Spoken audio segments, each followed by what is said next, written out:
This reading is Matthew chapter 16 from the New International Version. The demand for a sign. The Pharisees and Sadducees came to Jesus and tested him by asking him to show them a sign from heaven. He replied, "When evening comes, you say, 'It will be fair weather, for the sky is red.' And in the morning, 'Today it will be stormy, for the sky is red and overcast.' You know how to interpret the appearance of the sky, but you cannot interpret the signs of the times. A wicked and adulterous generation looks for a sign, but none will be given it except the sign of Jonah."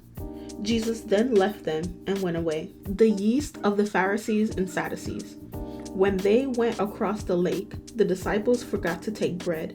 "Be careful," Jesus said to them. "Be on your guard against the yeast of the Pharisees and Sadducees." They discussed this among themselves and said, "It is because we didn't bring any bread." Aware of their discussion, Jesus asked, "You of little faith, why are you talking among yourselves about having no bread? Do you still not understand? Don't you remember the 5 loaves for the 5,000 and how many basketfuls you gathered? Or the 7 loaves for the 4,000 and how many basketfuls you gathered? How is it you don't understand that I was not talking to you about bread? But be on your guard against the yeast of the Pharisees and Sadducees." Then they understood that he was not telling them to guard against the yeast used in bread, but against the teaching of the Pharisees and Sadducees. Peter declares that Jesus is the Messiah.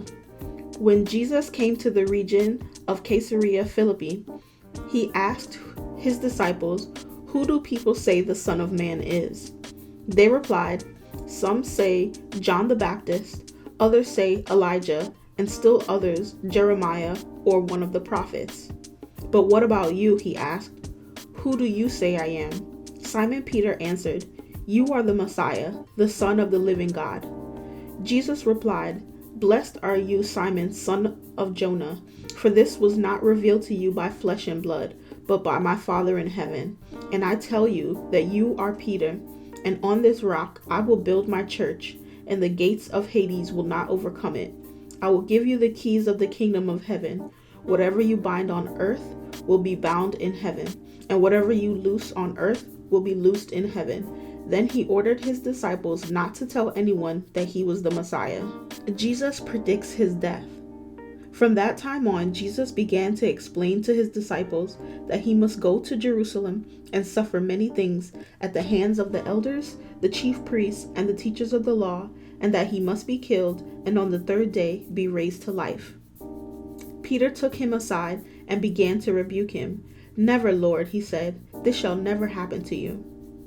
Jesus turned and said to Peter, "Get behind me, Satan. You are a stumbling block to me. You do not have in mind the concerns of God, but merely human concerns." Then Jesus said to his disciples, "Whoever wants to be my disciple must deny themselves and take up their cross and follow me.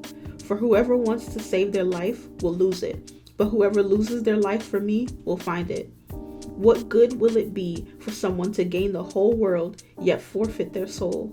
Or what can anyone give in exchange for their soul? For the Son of Man is going to come in his Father's glory with his angels, and then he will reward each person according to what they have done. Truly I tell you, some who are standing here will not taste death before they see the Son of Man coming in his kingdom."